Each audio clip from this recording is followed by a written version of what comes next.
ಇನ್ನು ಚಿಕ್ಕಬಳ್ಳಾಪುರದಲ್ಲೂ ಕೂಡ ಬಿಜೆಪಿಯ ಟಿಕೆಟ್ ಫೈಟ್ ನಡೀತಾ ಇದೆ. ಮಾಜಿ ಸಚಿವರಿಗ ಅಥವಾ ಎಂಎಲ್ಎ ಮಗನಿಗ ಟಿಕೆಟ್ ಅನ್ನೋ ಪ್ರಶ್ನೆ ಜಿದ್ದಾಜಿದ್ದಿ ಏರ್ಪಟ್ಟಿದೆ.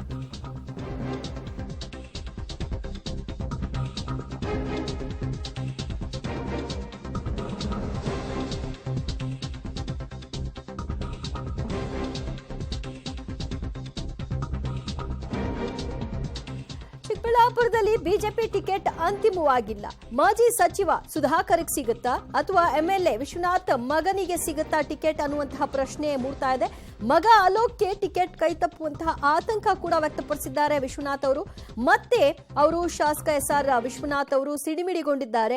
ನಾನು ಯಾವತ್ತೂ ಚಮಚಾಗಿರಿ ರಾಜಕಾರಣ ಮಾಡೋನಲ್ಲ, ಅಡ್ಜಸ್ಟ್ಮೆಂಟ್ ಗಿರಾಕಿನೂ ಅಲ್ಲ, ಬಕೆಟ್ ಹಿಡಿಯೋನೂ ಅಲ್ಲ. ನಾನು ನನ್ನ ಪಕ್ಷಕ್ಕಾಗಿ ಪ್ರಾಣವನ್ನ ಕೊಟ್ಟು ಕೆಲಸ ಮಾಡುವವನು ಅಂತ ಹೇಳ್ಕೊಂಡಿದ್ದಾರೆ.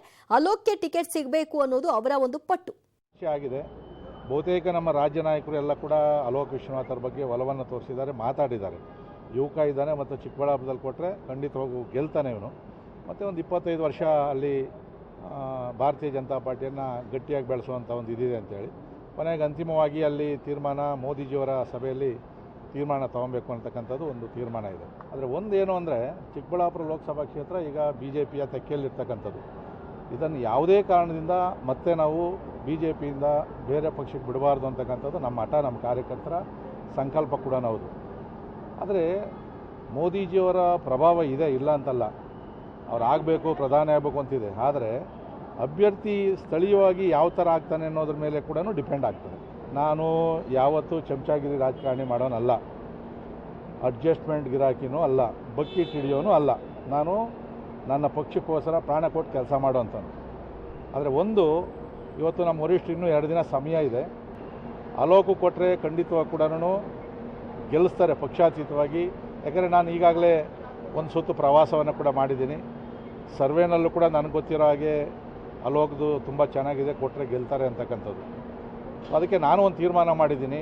ವರಿಷ್ಠರು ಅಕಸ್ಮಾತ್ ಬೇರೆ ಬೇರೆ ಕಾರಣಗಳಿಂದ ಯುವಕನಾಗಿದ್ದರೂ ಕೂಡ ಮುಂದಕ್ಕೆ ಅವಕಾಶ ಕೊಡ್ತೀವಿ ಅಂತನೋ ಏನಾದರೂ ತೀರ್ಮಾನ ತೊಗೊಂಡ್ರೆ ನಾನು ಫ್ಲೈಟಲ್ಲಿ ಬರೋವಾಗೆ ತೀರ್ಮಾನ ಮಾಡ್ಕೊಂಬಂದಿದ್ದೀನಿ. ನಾನು ಲೋಕಸಭಾ ಸ್ಥಾನಕ್ಕೆ ಚಿಕ್ಕಬಳ್ಳಾಪುರಕ್ಕೆ ನಿಲ್ಲಬೇಕು ಅಂತಕ್ಕಂಥ ತೀರ್ಮಾನವನ್ನು ಮಾಡಿದ್ದೀನಿ. ರಾಜ್ಯ ಅಧ್ಯಕ್ಷರು ಕೂಡ ಈಗ ನನ್ನ ಸ್ಪಷ್ಟವಾದ ನಿಲುವನ್ನು ತಿಳಿಸಿದ್ದೀನಿ. ಯಾಕೆ ಅಂದರೆ ಚಿಕ್ಕಬಳ್ಳಾಪುರ ಕೈ ತಪ್ಪು ಹೋಗಬಾರ್ದು ಅನ್ನೋ ಕಾರಣದಿಂದ ನಾನು ಹೇಳ್ತಾ ಇರ್ತಕ್ಕಂಥದ್ದು. ಸದಾನಂದ ಗೌಡರಾಗಲಿ, ಸುಮಲತಾ ಅವರಾಗಲಿ, ಸನ್ಮಾನ್ಯ ಕುಮಾರಸ್ವಾಮಿ ಅವರಾಗಲಿ ಯಾರು ಕೂಡ ಇಲ್ಲ ಈಗಿರ್ತಕ್ಕಂಥದ್ದು ಪಟ್ಟಿಯಲ್ಲಿ ಅಲೋಕ್ ಮತ್ತು ಡಾಕ್ಟರ್ ಸುಧಾಕರ್ ಅವರು.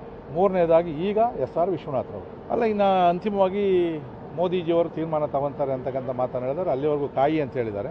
ಸೊ ನನಗೂ ಯಾಕೋ ಅಲೋಕ್ ಅಂದರೆ ಇನ್ನೂ ಯುವಕ ಅಂತನೋ, ಇಲ್ಲ ಹೊಸಬ ಅಂತನೋ, ಇಲ್ಲ ಜಾತಿಯಲ್ಲಿ ಮುಂದೆ ಇಲ್ಲ ಅಂತನೋ, ಈ ಥರ ಏನೋ ಬೇರೆ ಬೇರೆ ಕಾರಣಗಳೇನಿಂದ. ಆದರೆ ನಾನು ಜಾತ್ಯತೀತ, ನಾನು ರಾಷ್ಟ್ರೀಯತೆ ಮತ್ತು ಹಿಂದುತ್ವದ ಆಧಾರದ ಮೇಲೆ ನಾನು ಬೆಳ್ಕೊಂಬಂದಿರ್ತಕ್ಕಂಥನು. ನನಗೆ ಎಲ್ಲರೂ ಕೂಡ ಸಮಾನರೇ. ಸೊ ಇದರಲ್ಲಿ ನನಗೆ ಯಾವುದು ಜಾತಿ ಮುಖಾಂತರ ನನ್ನ ಜನ ಗುರುತಿಸೋದಿಲ್ಲ.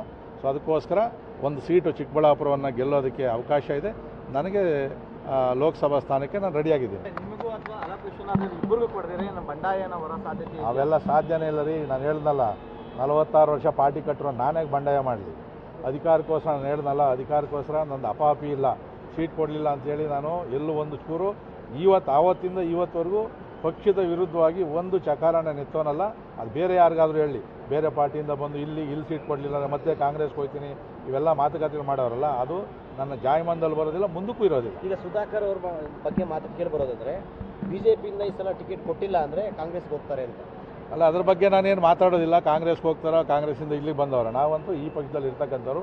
ಆದರೆ ಒಂದಂತೂ ಏನಾಗಿದೆ ಅಂತಂದರೆ ಈಗ 2 ಹೆಸರಲ್ಲಿ ಸೂಕ್ತವಾದಂಥ ಅಭ್ಯರ್ಥಿ ಜನಗಳ ಅಭಿಪ್ರಾಯ ಪ್ರಕಾರ ಅಲೋಕನ್ನು ಕೊಟ್ಟರೆ ಸುಲಭವಾಗಿ ಗೆಲ್ತಾರೆ.